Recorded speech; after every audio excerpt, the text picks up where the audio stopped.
Bonjour, alors je vais essayer de vous donner quelques indications sur la création d'une société pour les professions libérales. Alors quel intérêt pour une profession libérale de passer comment dire, en société? Alors il y a plusieurs avantages. Alors notamment la première en termes de responsabilité. Quand vous êtes en nom propre, il n'y a pas de barrière entre votre patrimoine personnel et votre patrimoine professionnel. Donc si vous avez un litige avec un client ou une difficulté quelconque, et que vous devez vous retrouver au tribunal, vous engagez complètement votre patrimoine personnel en cas de difficulté professionnelle. Le fait donc de créer une société va pouvoir faire un barrage entre les deux. C'est plutôt quand même quelque chose de rassurant.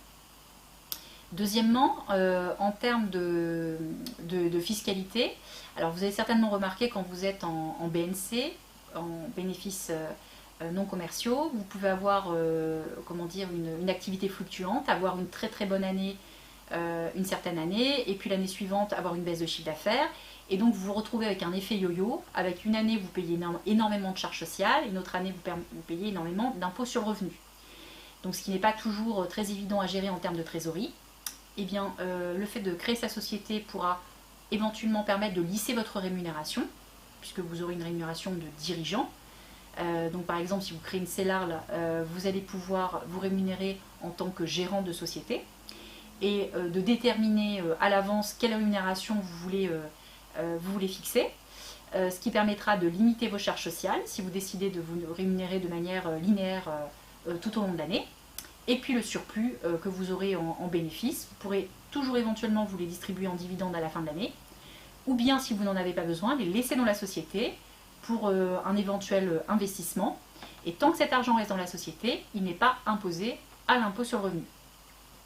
Simplement, il y aura l'impôt sur les sociétés à régler, soit au taux réduit ou soit au taux normal, mais en tout état de cause qui sera quand même peut-être plus intéressant que l'impôt sur le revenu que vous devez payer chaque année.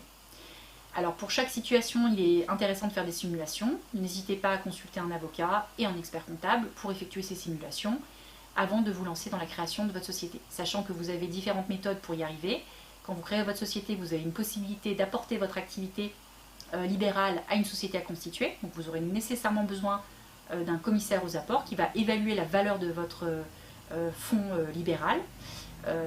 Et puis la possibilité également de procéder par voie de cession. C'est-à-dire que là, vous allez vous faire une cession à vous-même, de céder votre activité à votre société à constituer, qui vous permettra de générer un revenu qui sera fiscalisé différemment à l'impôt sur le revenu. Voilà, donc pour toutes ces simulations, il est quand même important de consulter un professionnel du droit. Merci de votre attention.